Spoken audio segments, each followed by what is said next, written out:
Hi folks, what I want to do is cover a subject once again.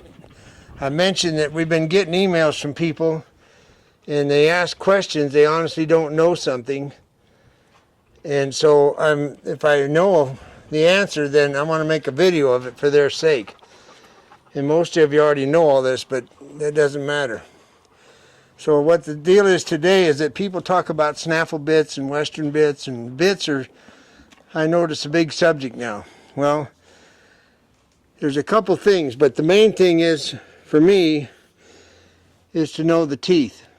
And what you have is that you've got the front teeth, which are incisors, which is how they break the grass, and the back teeth, which are here, that are the molars, which grind up the grass. And in between, you have the canines. They got an upper and a lower. And this is where the bit comes in. There they are. That upper one is the one I want you to pay attention to, because that's the one that relates to a bit. Now I'm going to move my thumb from the I'm touching the bridle tooth right now. Now watch how far my thumb goes up before I touch the molar. So it's about that far, the space between the bridle tooth coming down and the molar in the back. Wolf teeth are against the molars, usually on the top, literally leaning, touching them in the front. And you can feel them whenever you have a new horse. You can just feel and see if the wolf teeth are usually about that big around, and they're an irritant, actually. So a lot of people pull them. Some people don't even worry about it. But what I want to tell you is that when you look at a horse out in the hills, and when he's 3 years old, he's going to have a bump right here. The skin will be down like this. And that tells you he's a 3-year-old, because the teeth are really long and they come out of the bottom and keep growing up. So just for trivia's sake, that's what a 3-year-old looks like. There'll be a bump under there. And that means caps are going to fall off of his molars, as in the tops of the tooth, as he matures. When they're 5 is when they're done with their baby teeth. Which now brings you to the point of, in the bridle horse world, I never put a spade bit on Chinaco until he was coming 5. Well, at 4, this tooth I showed you up here is a bump in the skin. All it is a bump. And as it protrudes and breaks through, it's grown in by the time they're 5. So when the bump was there, he was 4.5, and there's a difference, some month or 2, whatever. But the point is, I was able to hang the spade on him then. And then his spade and him grew up with the tooth coming in for that year, if that makes sense to you. But what the gist of the story is, I'm going to show you in a minute, is that the snaffle bit story, everybody talks about snaffle bits. Well, what you got to be careful of is that when you know a colt is a young horse, there's the front teeth, and I showed you where the back teeth are. They're all the way back here. You have all that room for a snaffle to move in because there is no bridle tooth. There's nothing in the way. That's one of the reasons people ride colts and snaffle bits. Okay, so now when the actual tooth comes in, and you got a 10-year-old horse, and he's not liking a bit, it may be hitting against that bridle tooth. Same with the western tooth bit.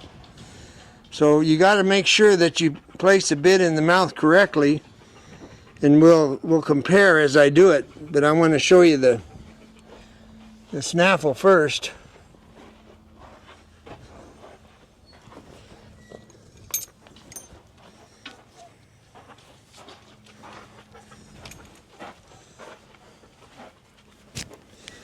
Now the way I put a bit in is I put the bit behind their mouth.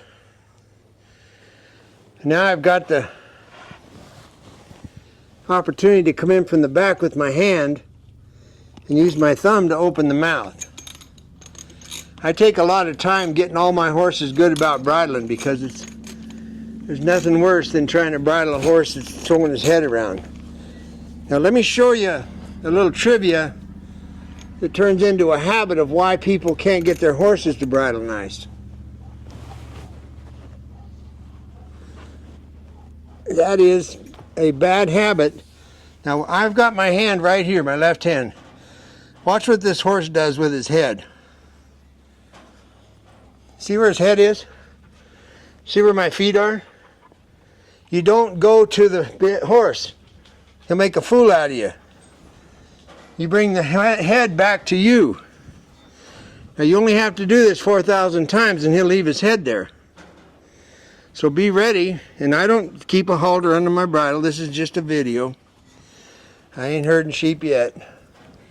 Maybe but see how I'm able to keep bringing that head back? Well, this is one of those lessons that after 753 times, they say, got it. Now, you'll notice the bit. This is a pretty small mouth horse, but I want you to see where the mouthpiece is. There's the bridle tooth. The mouthpiece is touching the bridle tooth. And when you're riding, if you listen, you're going to hear the cricket. You're also going to hear the mouthpiece hitting the tooth. Hear that noise? That's the mouthpiece. So when you're on their back and you hear that noise, your bit's too low. Another cue is when you have a horse picking up the bit like he is, rolling the cricket, and the headstall does this, that means your bit's too far down in the mouth. Okay. So I'll raise it up enough to get it off the bridle tooth.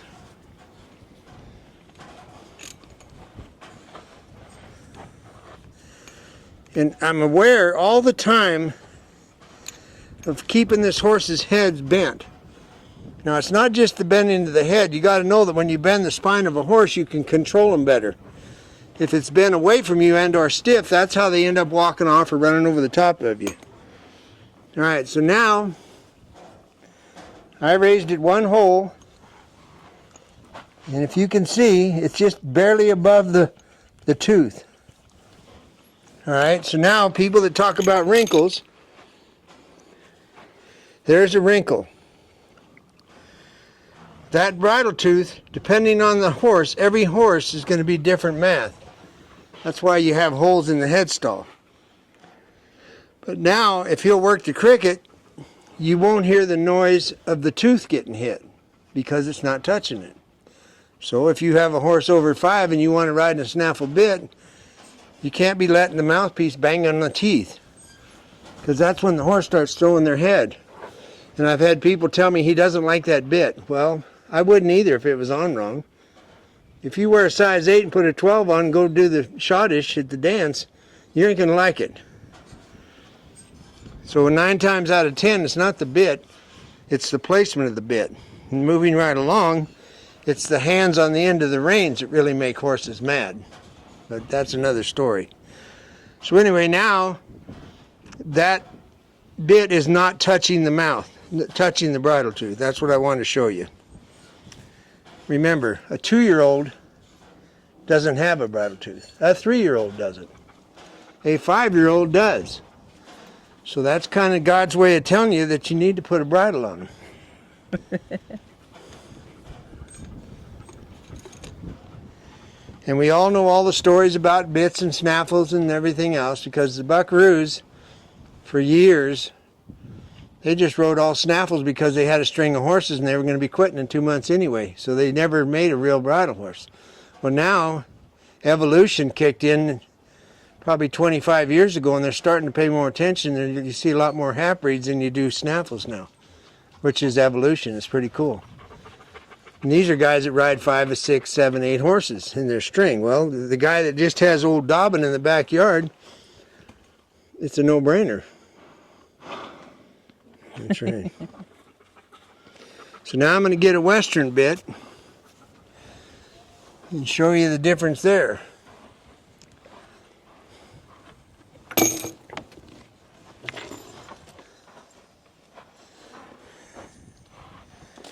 The Western bit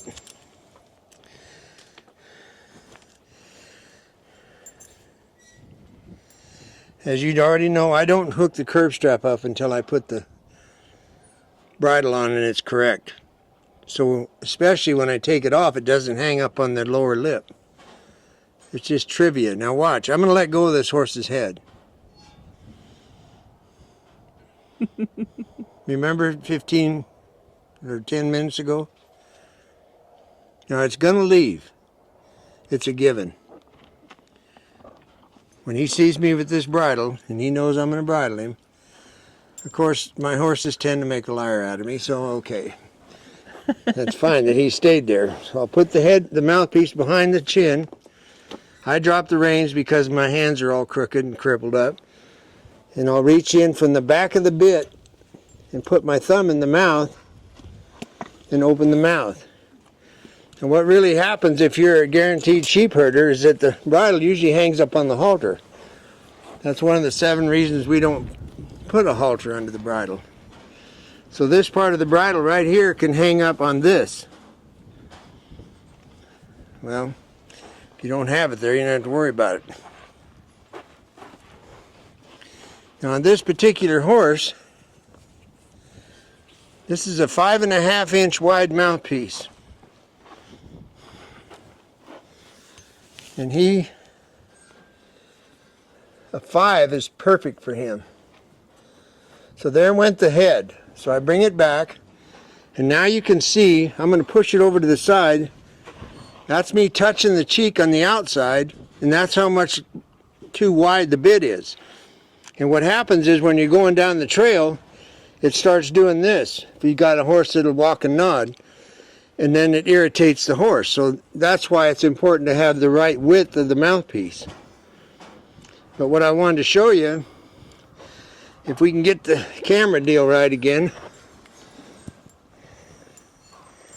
is where the mouthpiece is. You can't even, it's way above the tooth. So there's no way that that mouthpiece is going to hit that bridle tooth. So if I let it out,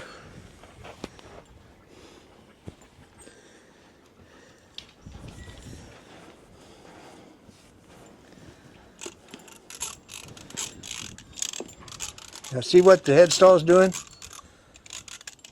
This is what I was telling you about. When that headstall gaps on the side, your bit's too low. You find that out after you're on their back, get it? And he's trying to pick that up to get it in a He is. He's trying to pick it up, but he can't. It keeps falling back down because it weighs a pound and something. So that's the wrong way. Now you can also see the mouthpiece compared to the corner of the mouth, which is up here. That's the distance that it's too long. So when I pick this up, you won't hear that hollow sound of the mouthpiece banging on a tooth. So now it's correct and it doesn't hit the tooth. So that's the moral of the story, and my point is that don't blame the bit right off the bat. Make sure you got it placed in the mouth correctly. And a little trivia for you is to know that if you think about it, a regular snaffle bit is broke in the middle. All right, a lot of bits nowadays are broke in the middle.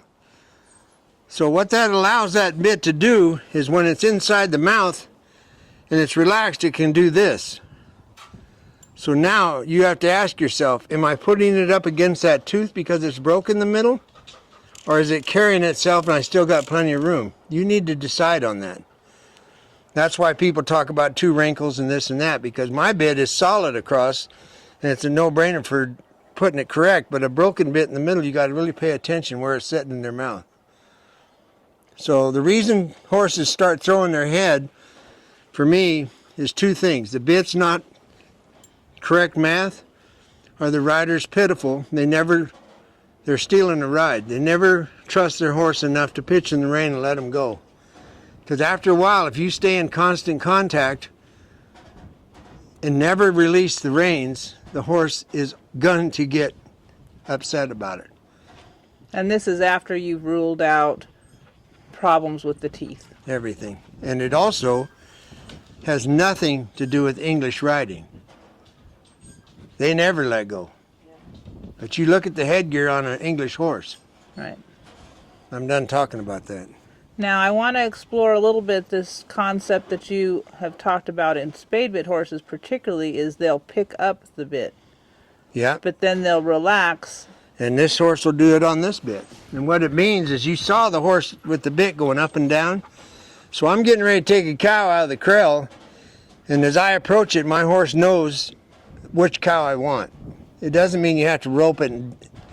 Your horse knows. If you'll pay attention and stare at it, and then he knows what his job is. So what he'll do is he'll take his tongue and hold the bit up, because in case he has to make a quick move left or right, it doesn't bang around in his mouth, which goes back to the wrong width, incidentally. So now I get done putting the cow through the gate, and I drop my hand because he's done working the cow, and you'll hear the cricket roll. And he's able to relax the bit, but he doesn't have to hold it constantly up against that tooth. No, From hitting that tooth. That's right, if it's adjusted right. But you got to understand, I heard what you just said. When he picks it up, all he's doing is raising it farther up. He's got this much room. Right. So when he picks it up, he's holding it, literally holding it. And then when he drops his tongue and relaxes, it doesn't hit the tooth. It just goes back where it was. Got it. Like right now, it's adjusted correctly. So he can be relaxed and still not have to be worried about that thing clanking on his tooth. That's right. That's exactly the whole truth about the deal. All right. Now, I did have something for the folks that live in California. We have had a problem for quite a few years, imagine that, about a train being built. It's a speed train or fast train or some kind of train to carry people. Bullet train, I think. Bullet, there you go, why not? Anyway, it's a failure. And what happens if you know Highway 99 and you drive up the San Joaquin Valley, which is the same thing as going straight to hell. When you drive up 99, if you'll notice, the railroad thing they made for the tracks crosses a whole bunch of dry beds, dry arroyos, dry creeks. They put columns up. So when they figure out that we're wasting all this money, all we got to do is put dams up against those columns, and we'll catch that water in the wintertime, and it won't go straight to the ocean or out on the flats and dissolve. Right. I just thought I'd share with the Californians. So if there's anybody working in Washington that has to go up and down 99, or excuse me, in Sacramento, you might share that with the crowd up there, that we can slow water down and save water. Right. We're not ready for a bullet train. I don't want to go to San Francisco. I don't want to go to L.A. Well, and the people that do, anyway, it's just premature. It was a stupid idea. Anyway, that's the story on the bridle, and I hope it clears something up. Now, there was one man who wrote a very long email about how you get your horses to stand still. When you're sitting on them, I'm presuming. Oh. Okay. Remember that question? Okay, yes, I do. Yeah. All right, I'll show you. Now pretend that the halter isn't here. So I've got my two reins, and I stop my horse. So I'm sitting on my horse, and I stop it. When it stops and stands still, I put my hand on the mane. If it moves its foot, as in starts to think about moving it, I check and drop the rein again. Now, once I know that this horse is figured out to stand still, I let go of the rein and just sit on the saddle. This is the hardest part for people to do. That's how I get my horses to stand quiet, because if you'll work with me, because you know I think outside the box, setting the rein down on the neck will teach the horse, and he'll learn that when it sets on the neck, he doesn't have to do anything. So he stands still. Right. It takes me a year for a horse to know that when I put the hobbles on, they're off. Right. So the hobble's going on, you're done. Laying the rein down on the neck, you're done. Can I add, though, what I think people are doing? And I'm just anticipating, maybe I'm wrong. I think people try to hold their horses in place instead of releasing and allowing the horse to stand still. That's true. That's absolutely 100% true. This man might have to do that 10,000 times, put the horse's foot back. Well, and I'll tell you something else. But instead of, he can't just then get frustrated and say, well, forget it, I'm just going to hold the horse in place, because that isn't working.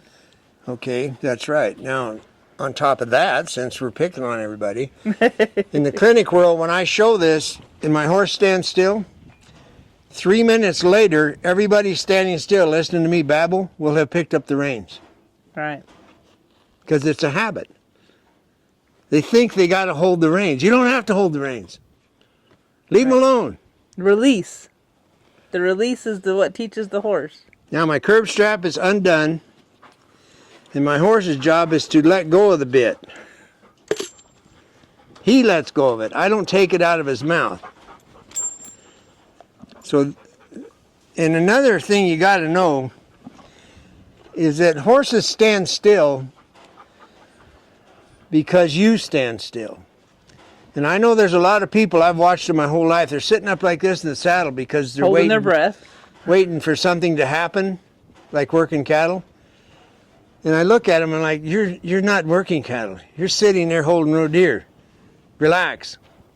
So what the way to break the habit of being always on the ready, which is not commendable, ask yourself, am I pushing on the bottom of my feet? Because that's the last place people let go of. And if you focus on your feet, not pushing on the bottom of the stirrup, your horse will stand still a lot sooner. As long as you're pushing on him, he's going to move. I think we've covered everything. There's the kitchen sink. There goes the neighbor. But anyway, I want my horses like this. I leave my arm here because of the fact that I know that my right hand is going to keep his head where it belongs, and over time he's going to hold his head perfect for me to bridle. This is part of the training. Can we mention that this See the horse head? is for sale? Oh, Brownie? Yeah, Brownie's for sale. Yeah, if you want a trail horse, this horse, if you kick him, he will go. If you pull back, he will stop. If you kick more, he'll go faster. If you kick harder, he goes faster. That's what this horse is. And I think he's 10. well, why wouldn't you? It's 10 or 11. I think, yeah, he's 10. The other one was 11.